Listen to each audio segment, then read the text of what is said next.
আজানের ধ্বনি যখন আমরা শুনি, একামতের ধ্বনি যখন আমরা শুনি, মনে হয় এটা আজানের দেশ, মনে হয় এটা একামতের দেশ।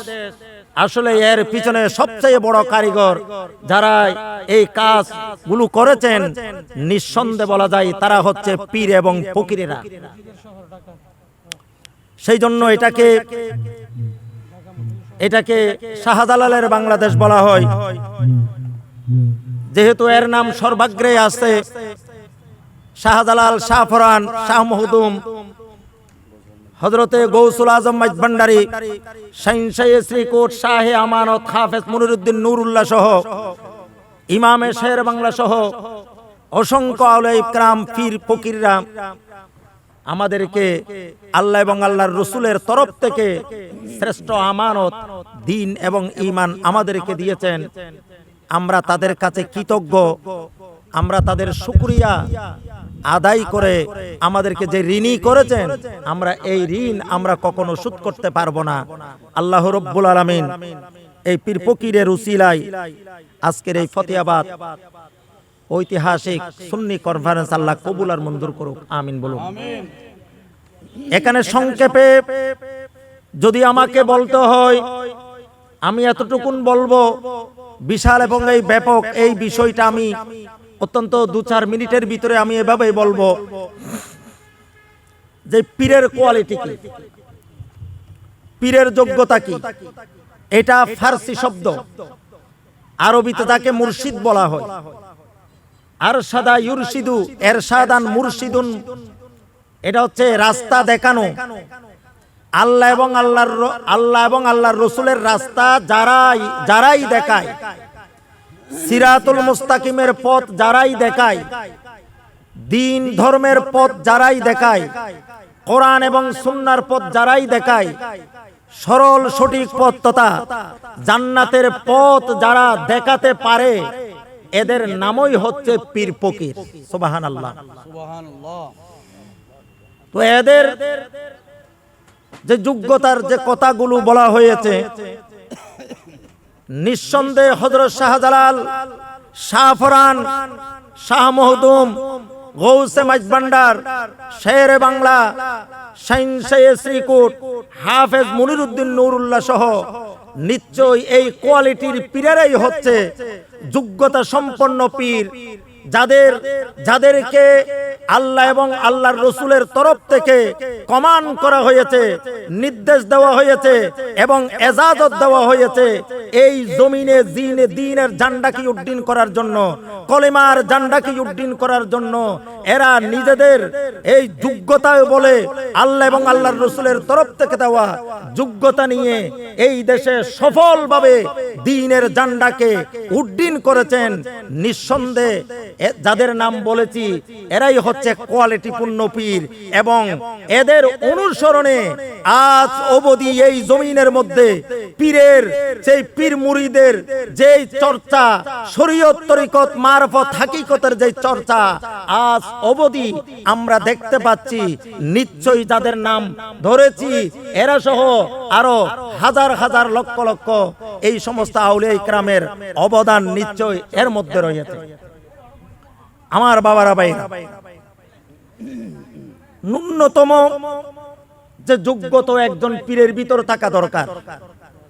হুজুর গৌসুল আজম শাহিনশাহ বাগদাদ সহ হযরতে আলী হাজবেরি রাদিয়াল্লাহু তাআলা আনহু সহ বড় বড় কেবারে উলামা, কেবারে পীর মশায়েখ যারা ছিলেন, তারা তাদের কিতাবের মধ্যে এই কথাগুলো তাসনিফ করেছেন, এই কথাগুলো লিখেছেন।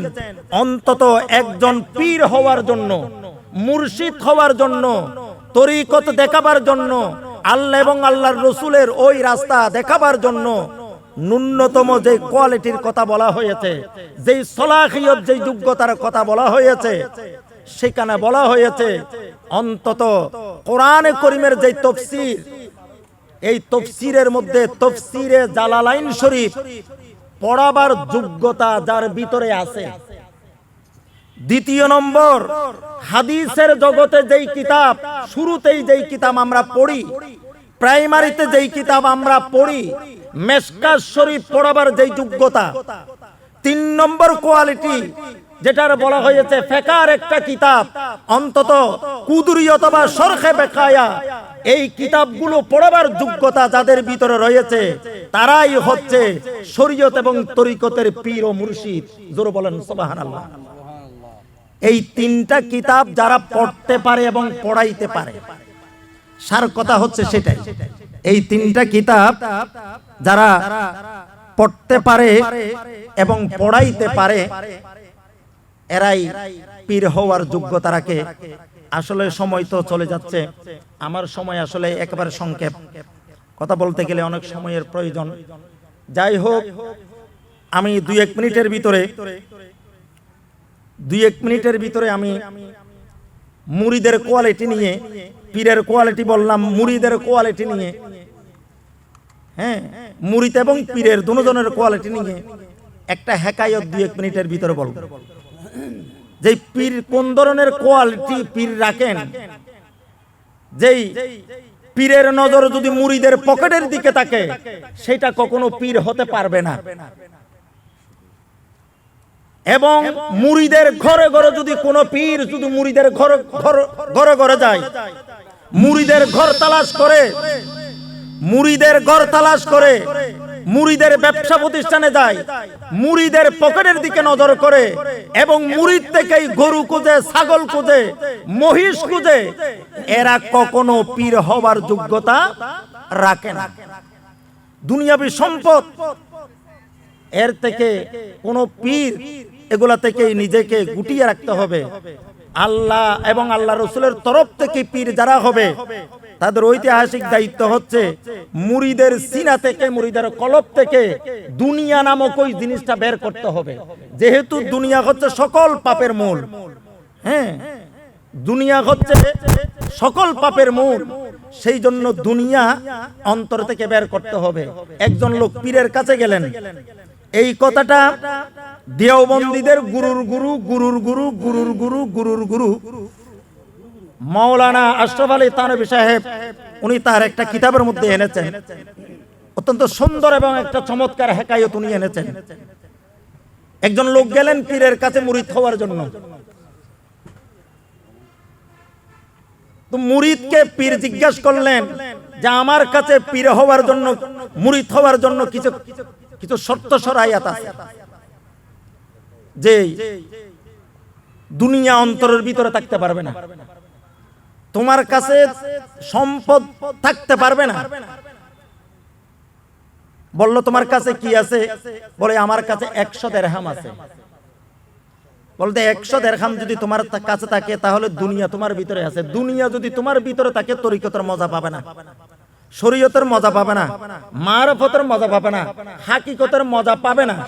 এগুলার মজা পাওয়ার জন্য, শরীয়ত, তরিকত, মারফত, হাকিকত, তাসাউফের মজা পাওয়ার জন্য হৃদয় থেকে দুনিয়া নামক জিনিসটা বের করে ফেলে দিতে হবে।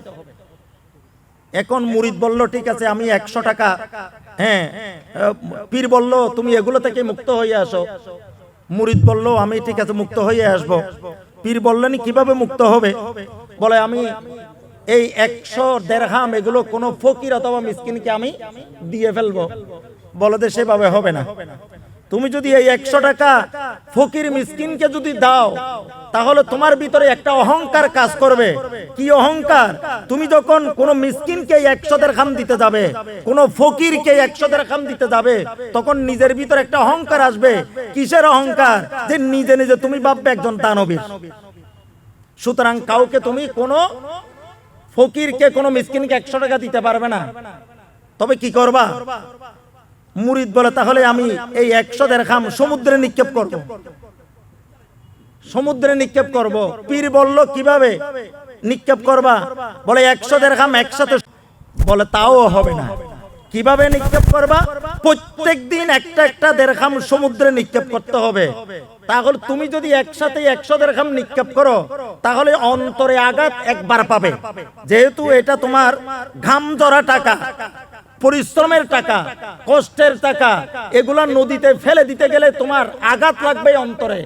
একসাথে ফেললে আঘাত পাবে একবার, সুতরাং দৈনিক তুমি 1 টাকা করে নদীতে ফেলবা, সাগরে ফেলবা, প্রত্যেক দিন 1 টাকা করে ফেলবা, আর আঘাত লাগবে। আঘাতের ঘা, আঘাত খেতে খেতে খেতে খেতে তোমার হৃদয় থেকে অটোমেটিক দুনিয়াটা বের হয়ে যাবে। অর্থাৎ সম্পদ থাকলে তরিকতের মজা পাবে না, অর্থ সম্পদ থাকলে তরিকত, তাসাউফ, শরীয়ত, তরিকত, মারফত, হাকিকত এগুলার মজা পাওয়া যাবে না।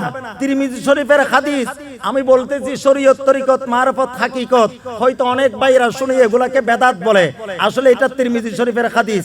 কওলে রাসূল হচ্ছে শরীয়ত, ফেলে রাসূল হচ্ছে তরিকত, আসরারে রাসূল হচ্ছে মারফত, আহওয়ালে রাসূল হচ্ছে হাকিকত। এটা তো তিরমিজি শরীফের হাদিস।